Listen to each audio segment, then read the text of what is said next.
I've had to do a lot of reconciling between because my parents were divorced, and so were hers, and so it's like the belief system that we created about what that means for us growing up, I guess. I projected that. This is a room full of people, and we meet rooms full of people all around the world that are recovering from those old beliefs. In other words, so many beliefs of dependency. When there is an encouragement of dependency on other humans, that gets off on the wrong foot right from the beginning, because what it says is everybody's got to live out their full life, and nobody better die until I'm done needing you, and don't take your attention away from me, and don't be excited about anything else other than me. There is nothing about that is in vibrational alignment with what any one of you came into this life experience to live. Your children, when they are born, they're saying, yay, I get to come into this life experience and figure out my own way. And then they get here and their parents say, I will decide everything for you. And as soon as they're able to understand that, they begin balking at that. You're not the boss of me. I don't have to do what you say. You can beat them into submission, both emotionally and otherwise in time, but everything about who they are goes against the notion that you have a responsibility to join forces with some other person for any other reason other than to give them an avenue into this physical life experience. It helps that the two of you got together. That doesn't mean that they're not loving families and loving relationships, but having a divorce doesn't mean that they're not still loving families and loving relationships. And the thing that will be most detrimental to your children is if you decide that you have to defend your impulse or your desire by pushing against something else, by explaining, I had to do this because of this, this, and this. You said, for a lot of reasons. Well, let those reasons evaporate as quickly as you can. In other words, think in terms of what you're moving to, not what you're moving from. And most of all, try to see those involved through the eyes of Source. Let's chew on this just a little more. There's something sort of humanly satisfying to feel really needed. To feel needed in a relationship, to feel needed as a mentor or as a parent, but it fosters a dependency that in time will be the basis of true friction. Because when you feel needed and it feels good to be needed, and so you attract someone who likes to need, then what happens is pretty soon nobody feels free in that, and everybody's blaming each other for it. And so your most natural instincts are those of independence. Independence from needing other humans and having a relationship with the whole of who you really are, you see.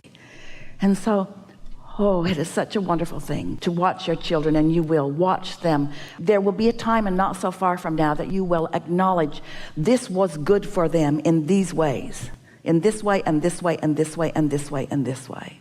We're just going to throw some questions out to all of you and see how you're doing with this, because we can feel confusion in the room. We get why. So which feels better to you from the core of who you are? People who are dependent on you, or people who have found their own autonomy and connection? Which feels better? It's clear to you, isn't it? Which feels better? To be wanted and needed. Let's see if we can pose this in a way that will really break some things loose within you. Which feels better? To be needed and wanted, because we're not making too much separation between those two, between being needed and wanted and being loved. Which feels better? To need or to love? Which feels better? To expect a positive outcome or expect a negative outcome? Which feels better? To see weakness or to see strength? Which feels better? To see stability or to see instability? You know from your own life experiences what feels best to you. So when you stumble on a thought that's fostered from a belief, and some of those beliefs go way back, and you feel discord, just stop and say, what is this discord about? And what will come to your mind, if you're in the vicinity of alignment, what will come to your mind is, the reason it feels like this is because this is an old belief.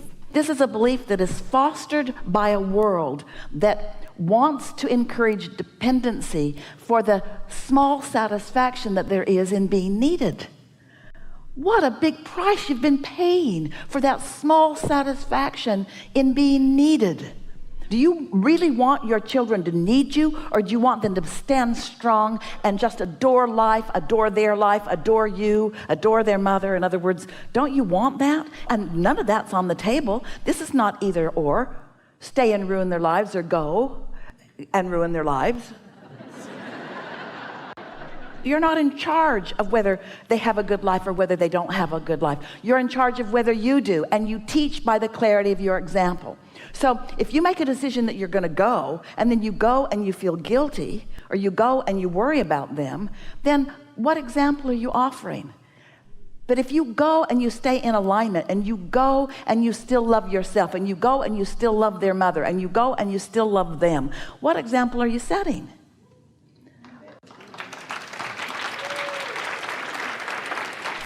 There are a lot of people that use love to control. There are a lot of people that use relationships to control. And they don't really mean to do it that way. It's just sort of, they don't know what else to do. But when you've tasted the sweet nectar of alignment, of really loving you, friends, you've got yourselves in quite a bind, because so many people around you have different ideas of how you should live. So you know what you become? You become guarded and deceptive. You pretend that you are different than you are, so that you don't upset anybody's apple cart, and so that it doesn't come back on you. But when you are tuned in, tapped in, turned on, and you're in love with life, and you've got source energy flowing through you, and your timing is such that you just say the right thing at the right time, and you feel good, and you rendezvous with those who are in harmony with you, you live happily ever after. And it's their job to do the same for them. You cannot get sick enough to help sick people get well, and you cannot get poor enough to help poor people become prosperous, and you cannot become confused enough to help confused people find clarity. You cannot become unhappy enough to help unhappy people become happy. All you can do is tune to the fullness of who you are and radiate that outward, and those who want some of that will gravitate to you, and those who are in some other vibrational thing will gravitate from you. It's not your job to uplift the world. It's your job to uplift yourself. And in doing so, others who are in the vicinity will be uplifted also, you see. Yeah. We think it is an interesting thing that humans, you put yourself in boxes and you say, this is the box of happiness. Let's call it marriage. And this is the box of unhappiness. So this is the way we would like you to look at this from now on. So here is all of humanity. And humanity is sometimes deliberately and knowingly, but mostly accidentally and by default. They have defined themselves in different categories. So there's Republicans and Democrats, and there's gay people and straight people, and there's married people and single people, and there's every distinction that you can imagine. There are piles of people, and they get together in their piles, and they feel self-righteous about the pile that they've defined and critical of almost all the other piles. And then you bang around with each other and say, isn't life interesting? And we say, we only see two piles. Those under the influence of source right now in this minute, and those under the influence of something else right this minute. And every pile has some of each in it. And so if you just decide that you're going to be tuned in, tapped in, turned on, regardless of married or divorced, or regardless of this or that or the other, if you decide that you're going to be all that you are, the law of attraction will bring to you, because of the consistent vibration that you are emitting, what's a vibrational match to you, you see. And you can stop the futile, pretentious hypocrisy of pretending to be a whole lot of things that you have never wanted to be for the sake of those who haven't figured out how to make their own life work. Yeah. And by that we pretty much mean all other people. All other people. It's their job to be happy, and it's not your job to perform in a way that makes them happy. And freedom comes from only that understanding. You're so free you can choose bondage. You're so free you can choose a thought that aligns you, or a thought that causes a tug of war within you. But you will never find a philosophy or a way of life that is offered by any group of people, that as you follow it right down the line, it will bring you utter happiness. There is nothing like that. That's not what you came for. You didn't say, I'll come into physical experience and I'll figure out who's right and wrong, and I'll join the groups that's right and condemn the groups that are wrong. People act like that's what their assignment was, but it's certainly not what they intended. You came to live happily ever after. You intended to let life show you what you want for now. And you intended to line up with that and find the fullness of that and let those thoughts turn to things while you define more and more and more. You're in a constant state of becoming. And unless you allow yourself to become, you will never feel satisfied. And almost everyone will resent every single person that they feel is holding them back. Do you know? I'm going to say it again. How you doing out there, by the way? Satisfaction comes from only one place. Satisfaction comes from having an intention and moving in the direction of it. And so you could not get together in a focus group and talk about what you should or shouldn't do and then take the consensus and decide that that's what you're going to do. That would not bring you satisfaction. It would bring you deprivation, and it would bring you eventual resentment. Yeah. And I feel that too, because, you know, I made that decision out of a space of complete alignment, and then got out of alignment when I started listening to the focus group. Yeah. You know, this is going to sound strange to you in this context, but it's what we call buyer's remorse. So buyer's remorse is this. You're all frisky and tuned in. You're having a wonderful day. You see something you want and you move in the direction of it and you say yes to it. And then you get out of the vortex, you get back into the humdrum of work, you start feeling the deprivation of enough, and you lose it. And buyer's remorse is you were in alignment and that's why it seemed like a good idea, and now you're not in alignment and that's why it sounds like not a good idea. And it's hard because the peanut gallery wants to define what's right or wrong for you to want, and they don't get to do that.